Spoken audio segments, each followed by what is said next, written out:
Bienvenue dans ce nouvel épisode de Gossip Sponsor et bien entendu si tu aimes ce format, si tu as aimé d'ailleurs la précédente vidéo à ce sujet, je t'invite vivement à poser ton petit like, ton petit commentaire, mais surtout à booster la vidéo. Je te montre ici comment on fait parce que c'est comme ça que tu soutiens la chaîne et que tu me permets de faire des formats non rémunérés parce que oui, ça c'est un concept que les marques n'aiment pas trop. Première news, c'est pas une sponsorisation parce que vous en avez été quelques-unes à m'envoyer des sponsors justement cette semaine, mais en fait justement je trouvais que c'était une tendance beauté qui était hyper intéressante.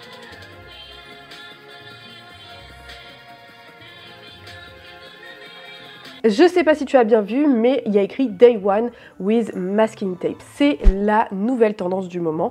En fait, pour ne plus avoir trop de logos, trop de marques, être sollicité par toutes ces informations, ce que font les personnes, c'est elles cachent les étiquettes, elles cachent les marques, elles cachent ce à quoi servent les produits, ou dans le cas, si on ne peut pas remplacer l'étiquette, on ne peut pas la masquer, ils la transvasent dans des contenants sans marque neutre. Et ce qui est intéressant, c'est que lorsqu'on regarde les commentaires, il y a plein de personnes qui expliquent qu'il y a 10 fois moins d'overstimulation, enfin de surstimulation liée à tous les logos, à voilà, à tout ça. Il y a beaucoup de gens qui disent que ça aide justement au niveau de la surconsommation puisque on ne voit pas, si vous voulez, la valeur ajoutée, l'amour qu'on porte pour une marque ou alors le storytelling de cette marque tout simplement. Et ce qui est surtout intéressant, c'est qu'il y a beaucoup de personnes qui disent que en fait maintenant les produits ont l'air tellement ennuyeux parce que oui, les logos, ce qu'il y a écrit dessus, c'est tout simplement pour te faire consommer. Si tu te poses la question de est-ce que je veux acheter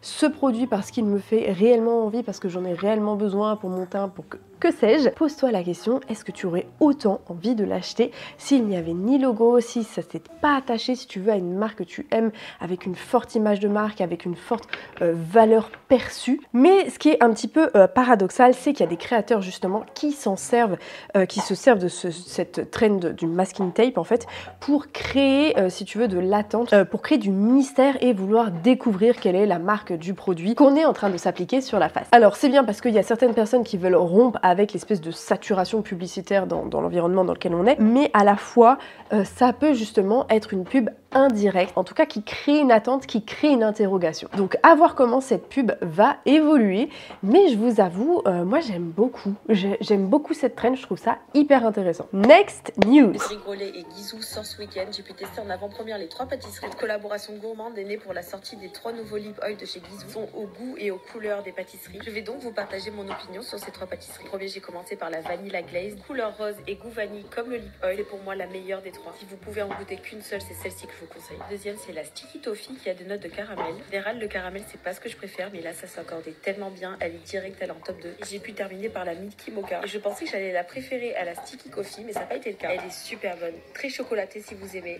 mais moi honnêtement c'est pas ma préférée. Les 2 autres pâtisseries ont plusieurs saveurs entre elles qui sont ultra équilibrées et là c'est juste hyper chocolaté. C'est très bon, très réussi, et par rapport aux 2 autres elle est quand même plus simple en bouche alors que les 2 autres elles explosent, elles sont excellentes. Les 3 pâtisseries sont une réussite, mais pour moi si vous devez choisir qu'une seule pâtisserie à goûter ce week-end, je vous conseille ou la Vanilla Glaze ou la Sticky Toffee. J'ai hâte de savoir si vous allez goûter cette collaboration de dingue. Là encore on va parler de foodification du milieu de la beauté. Après Aya Nakamura avec son café, maintenant Guizou avec Cédric Grolet. Alors Guizou, faut savoir quand même que c'est une marque qui a été fondée autour du miel, autour de la ruche, le miel bon qui est quelque chose d'alimentaire, et elle a vraiment mis l'accent sur le miel dans ses soins capillaires. Je vous spoil pas, mais si je vous spoil, MDR, il y avait 1% de miel dans tous ces trucs. Ça servait pas à grand chose. Et là, elle recommence pour le lancement de ses lip oil, qui sont des trucs hyper tendance en ce moment, en s'associant à Cédric Grolet pour que les personnes qui veulent tenter l'expérience puissent faire carrément un vlog, une dégustation, et là on regroupe ensemble plein de concepts. En gros, on va avoir la dégustation, la découverte d'un restaurant, la découverte d'un nouveau produit make-up, et vraiment ça joue sur le storytelling un petit peu gourmet, un petit peu voilà, on va manger les gâteaux, on va goûter celui à la vanille, on va goûter celui au toffee, qui rappelle tout simplement les teintes et les noms des teintes surtout des nouveautés Gisou, je sais même pas comment ça se prononce. Et de plus en plus, voilà, on associe la beauté et la gastronomie pour vendre des produits avec un positionnement luxe et créer une expérience sensorielle qui va amener les créateurs de contenu ou alors les personnes tout simplement sur les réseaux sociaux à partager leur expérience autour donc d'un vlog, d'une découverte produit et d'une dégustation. Cédric Grolet, en plus, il bénéficie depuis ces fameux trompe-l'œil qui l'ont rendu célèbre d'une visibilité incroyable. Il est vraiment en top tendance depuis maintenant 2 ou 3 ans, je crois. Et donc, c'est une collaboration vraiment plutôt bien trouvée. Alors après, quand on va sur le site de Gisou, quand on se rend notamment chez Sephora, donc vraiment, encore une fois, la foodification de la beauté à son paroxysme. Maintenant, on associe clairement la nourriture et la beauty. On est sur 28 € une huile à lèvres, donc c'est pas donné. On nous dit que c'est à 97% d'ingrédients d'origine naturelle. Ingrédients, donc voilà, on nous montre le miel, voilà, des fraises, ah non, du buriti, de la camomille, enfin voilà, du blueberry. Et en tout petit, bien évidemment, comme à chaque fois, on nous met la liste Stinky. Alors, un copolymère, 2 copolymères, un petit peu de l'huile de jojoba, des triglycérides, un petit peu du miel. Bon, alors très clairement, on va être sur quelque chose de semi-conventionnel. Effectivement, on va retrouver quand même pas mal d'extraits naturels en fin de listinky, mais ce qui fait la majorité de la texture de ce baume à lèvres, c'est le polyglycéryl 2 isostéarate dimerdinoléate copolymère et le dinynoléique acide propanédiol copolymère qui vont donner en fait cette texture d'huile à lèvres. À leur décharge, le troisième ingrédient, c'est bien entendu de l'huile de jojoba, donc ça c'est plutôt très bien. Et effectivement, on va retrouver du miel, comme on va retrouver un extrait de calendula, de la vanilline pour le goût, de l'acide hyaluronique, de la vitamine E, de l'huile de tournesol, un extrait de bergamote. Alors ça c'est assez étonnant parce que la bergamote c'est quand même quelque chose d'allergisant et c'est vrai que sur les lèvres l'hiver je vois pas. Bon, voilà. Un extrait de carotte, un extrait d'abricot, des extraits de myrtille, du parfum, mais globalement pas de soins, on va dire, traitants, pas de quelque chose qui va, par exemple, avec des peptides, des choses comme ça, des céramides qui vont, surtout pour l'hiver. Bon, il n'y a pas tout ça. Écoutez, j'ai vu pire en rouge à lèvres, je trouve que c'est sincèrement très bien marketé. D'ailleurs, si vous voulez des tutos pour savoir comment refaire ce genre de produit, n'hésitez pas à me dire ça en commentaire. Next news. Vous avez sûrement déjà vu cette expérience qui détecterait la présence de vitamine C, où on ajoute de la bétadine, puis quelques gouttes de sérum dans de l'eau, et pouf, ça devient transparent. Ça c'est parce que la vitamine C est un réducteur, et quand on le mélange à de la bétadine, l'acide ascorbique réagit à l'iode présent dans la bétadine et la solution se décolore. Alors c'est pas une expérience qui est parfaite, parce que oui, si la réaction se produit, cela signifie la présence d'un réducteur comme la vitamine C, mais c'est pas la seule molécule qui est capable de le faire. D'ailleurs, dans ce sérum, tu n'as pas que de la vitamine C, elle est formulée avec une multitude d'inhibiteurs de tyrosinase, et ça c'est une bonne chose. Et moi j'apprécie vraiment quand des marques comme Garnier comprennent que la vitamine C toute seule pour les tâches, ça suffit pas. Dans le sérum éclat anti-tache vitamine C+, tu as non seulement une forme de vitamine C stabilisée et donc beaucoup moins irritante, mais aussi d'autres agents anti-taches comme le ménazyle, l'acide salicylique ou le niacinamide. Tous ces actifs que vous connaissez normalement si vous me suivez vont agir en synergie pour normaliser la production de mélanine et unifier, parce que la vérité c'est qu'un bon sérum anti-tache va cibler plusieurs étapes du processus d'apparition d'une tache, pas de marketing, juste de la science. C'est pas du marketing, c'est de la science, nous annonce Garnier. Alors ce qui est assez marrant, c'est que Garnier se positionne désormais sur un segment ultra scientifique de la beauté. Pour eux, pas question d'être dans la foodification et le côté sensoriel, etc. Eux, ils veulent de la science au même titre que la campagne de The Ordinary dont on va parler dans quelques instants. Pour ma part, je vous avais déjà fait un contenu sur ce produit qui ne contient pas en réalité de la vitamine C, mais une nouvelle forme de vitamine C qui ne serait pas aussi puissante que la vitamine C, mais qui serait plus stable, etc., etc. Et ce qui est assez marrant, c'est que marketingement, on nous dit avec la bétaïne, on nous dit voilà que ça a une réaction chimique et ça prouve bien qu'il y a de la vitamine C à l'intérieur. Donc on est vraiment sur ce côté prof de physique-chimie pour marketer le produit. Alors c'est super cool que des soins avec de la vitamine C arrivent en grande surface. Néanmoins, j'aurais aimé que ce soit vraiment de la vitamine C pure, notamment formulée sous forme de poudre, parce que ça, on peut en rajouter un petit peu partout dans nos cosmétiques et où ça nous arrange, comme la poudre vitamine C de chez Garancia, qui du coup est extrêmement stable. Si vous voulez en savoir un petit peu plus sur ce sérum et cette fameuse vitamine CG dont parle Garnier, je vous invite à me rejoindre sur Instagram et à regarder le post juste ici. Vous l'avez tous sûrement vu.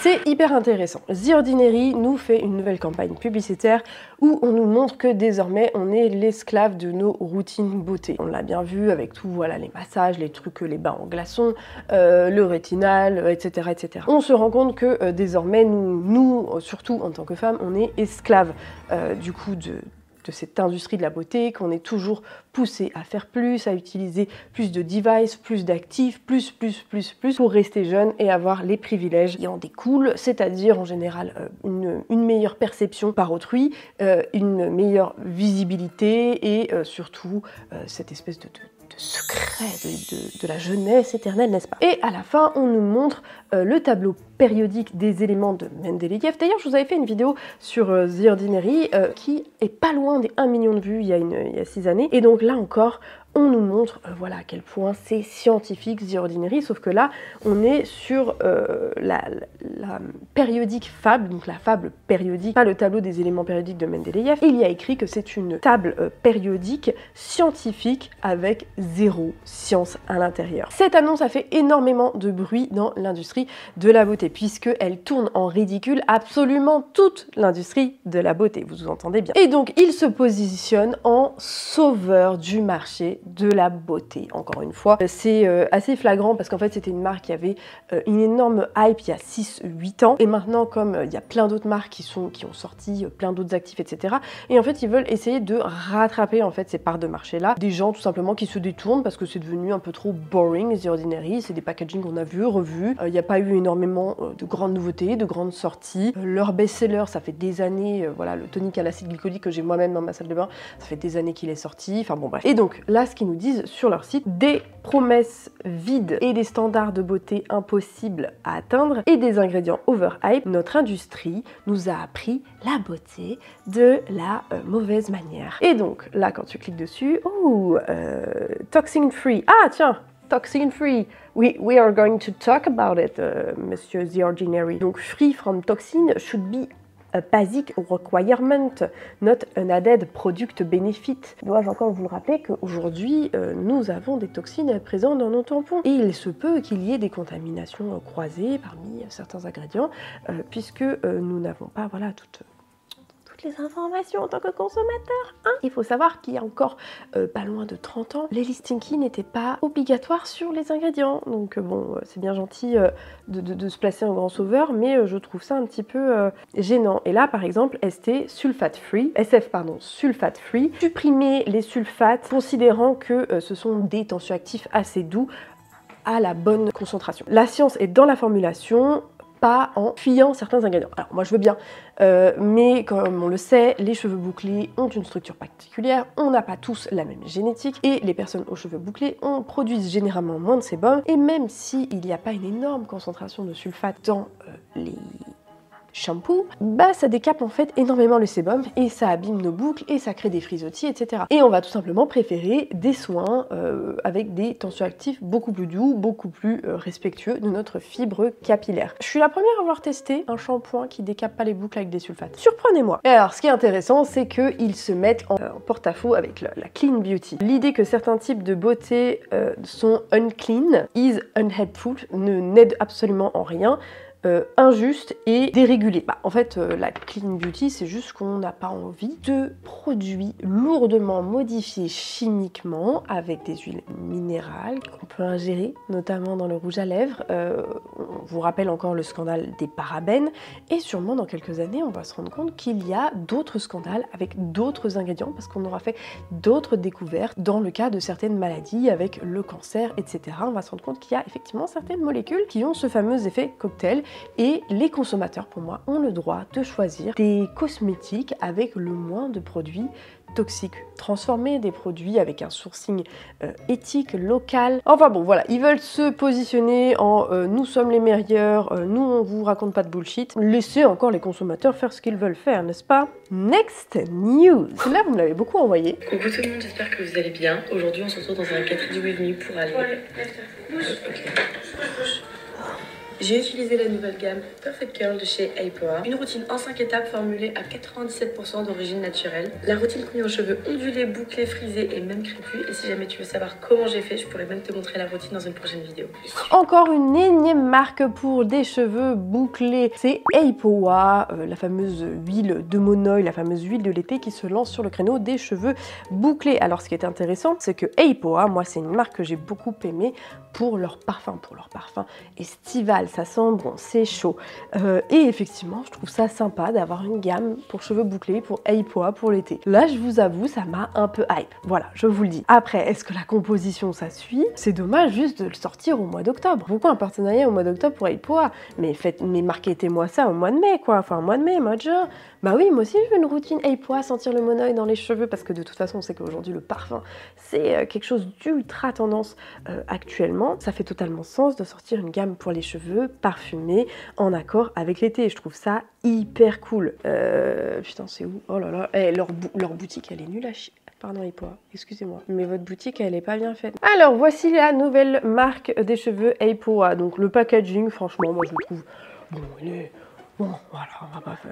97% d'ingrédients d'origine naturelle. Alors moi, je présume que ça va être de l'eau, un alcool gras et un ammonium quaternaire. Moi, je ne vois que ça. Il y a de la Pacifier Blue, c'est ok femme enceinte dès 3 ans. Et ça coûte à 18 € quand même les 200 ml. Ah j'avoue, j'imaginais pas ça si cher. Je vous avoue, autour de 10 € les 200 ml, ça aurait été plus juste, je trouve, en termes de positionnement prix. Surtout pour du Apoa, parce que Apoa, franchement, ça n'a pas une image de marque incroyable. Par contre, leur site, il est nul, je suis désolée. Oh putain. De te prouver que je suis pas un robot, je suis une connasse qui fait des vidéos YouTube sur internet, là c'est bon. Le shampoing, 11 € chez Easy Para, 95% d'ingrédients d'origine naturelle. Mon guess au niveau de la compo, il y a moyen qu'il y ait des sulfates. Il y a moyen qu'il y ait des sulfates.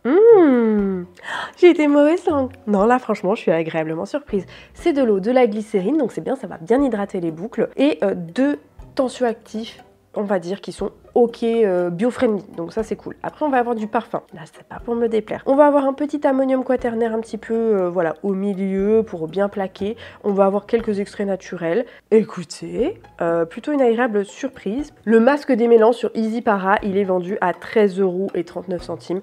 Je trouve ça plutôt assez acceptable. Donc on avait dit ammonium quaternaire, eau, alcool gras. Bingo.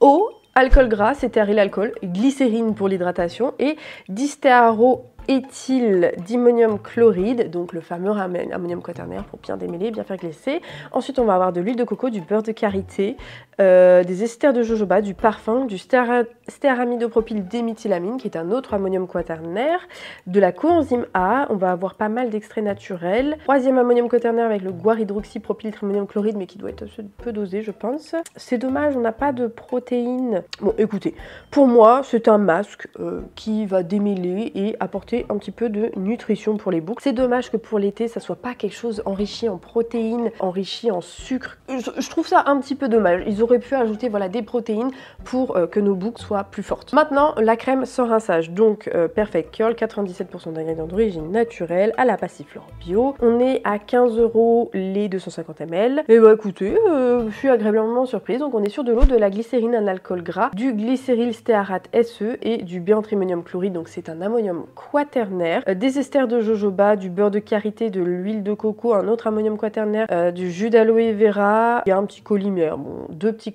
copolymère, bon, pas très naturel, mais on a vu 100 fois pire. Et les conservateurs sont ok bio. Pour la gelée coiffante, je pense qu'ils ont utilisé, il y a moyen qu'ils aient utilisé beaucoup de copolymère de synthèse, des épaississants, ou alors s'ils ont voulu bien faire les choses, du gel d'aloe vera, du gel de lin, mais ça m'étonnerait, ou alors de la cellulose, parce que c'est quelque chose qui coûte pas trop cher. C'est intéressant. Donc on est sur de l'eau, du propanédiol pour l'hydratation et de l'hydrolysate cornstarch, donc c'est de la la farine hydrolysée de maïs, des polyglycéryl 4 caprate, 6 caprate, de la glycérine du parfum, un petit peu de jus d'aloe vera, des extraits naturels. Alors écoutez, je sais pas si le gel il va tenir grand chose, mais il a le mérite d'exister. Et on a également un spray eau en soin activatrice de boucle. Alors là, je sais même pas à quoi ça sert.